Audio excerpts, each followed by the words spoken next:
Good morning. I just wanted to get on here to share the highs and lows of this walk with God. Yesterday, I was very, very high. I felt very good after weeks of struggling. And yesterday, I felt good in my spirit. I felt good in my body. I woke up, I felt refreshed. I felt like I had clarity. I felt like, okay, God, I hear you. And I celebrated that day of feeling good. Today, I woke up a little heavy. Yesterday, I had my master class, the self-love master class, and that went really well. Made a big impact, really gave some insight, some tips, and some good information for the ladies that joined me on the master class, and that filled my soul. I thoroughly enjoy pouring into people and sewing into people and sharing and being a vessel and using what I've been given to help others on their journey. And just as quick as I was ready to celebrate, the enemy was on my head to snatch it. Trying to hold myself together because I know y'all don't like crying on social media. I've been told. But I also know that my greatest impact is through my vulnerability. God uses my vulnerability to encourage others and to remind others that they're not alone. That it's okay to feel. It's okay to have emotions. We're humans. We're human beings. We're spiritual beings in a human experience, but we have emotions, and it's okay to feel them. And I know that a great part of my influence and my impact has come from my vulnerability and my ability to share these parts of you. And I don't ever want to become such an influencer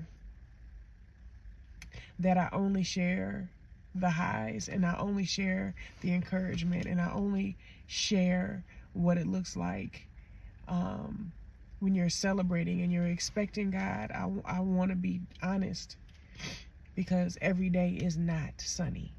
And even in your walk with God, in your kingdom walk, in your belief, in your faith, every day is not going to be sunny. Every day is not going to be easy. Every day you're not going to feel like praising. And so we have to push through those days. We have to push through those moments. We have to learn how to encourage ourselves. We have to learn how to speak to the enemy and to call the demons out by name. And so just as quick as I had the high, the low starts creeping in. And so I just want to encourage myself, but also encourage somebody else, that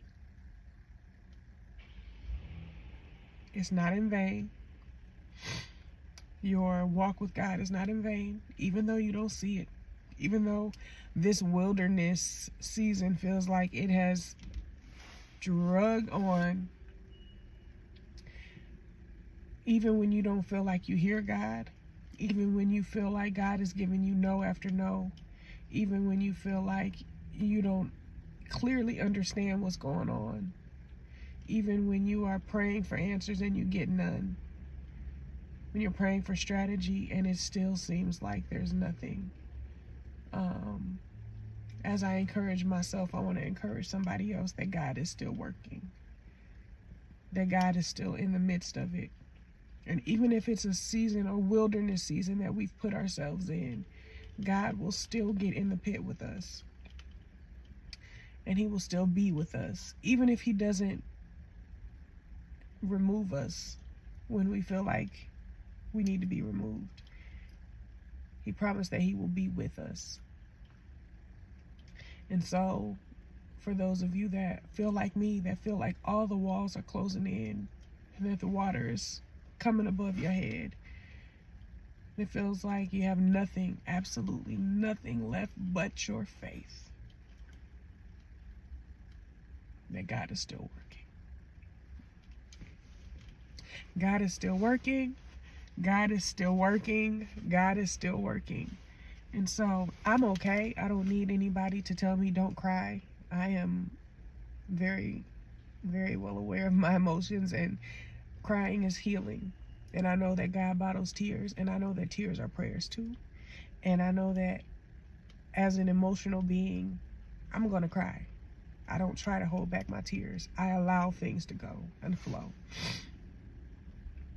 I went through all my life holding in emotions and holding in tears, and it caused me to become sick, and it caused stress, and it caused me to be diagnosed with an autoimmune disorder, and it caused my body to attack itself. So I do not hold in my tears, so please don't tell me don't cry. And even in my tears, I'm still trusting God. Even in my tears, I'm still believing God. Even in my tears, I still am holding on to, even if it's the littlest bit of faith that I have, even if it's no understanding, no comprehension, I'm still believing God. You know, I have people that are like, oh, you've just got it all figured out. And you know, I see the impact. I see the influence. I see the platform growing. I see God using me to help minister to others and to encourage others. And I'm grateful for it. But I would be super whack to act like I got it figured out, or that I have the answers, or that I have the life that I desire, and that I'm winning all the time. I say that I'm in my winning season even though I don't see the wins. I say any day now even though I've been saying any day now for months and still haven't seen some of the things that I'm praying for. I say suddenly, that God has a suddenly for us, even when it seems like it's taking eternity. But like I said before, I know the impact of my influence is in my vulnerability and my willingness to be honest and to be humble and open and transparent, and to share these tears and share these emotions and share this journey with you. Because as many days as you'll see me have these moments, I will be celebrating my wins too. But every day ain't a win day. And so it's okay. God is still working, even in this low feeling, even in the warfare. God is still working. And so I pray that if you're feeling like I'm feeling, and you're having a moment like I'm having a moment, that you find the strength to encourage yourself, that you find the strength to dig deep and remember that God is still working even in this. So I love y'all. I pray that y'all have a wonderful day. I am going to be in prayer for myself. I'm warring. I'm casting out demons. I am speaking life. I'm in my word. I'm doing what I know to encourage myself. And I just pray that you are encouraged as well.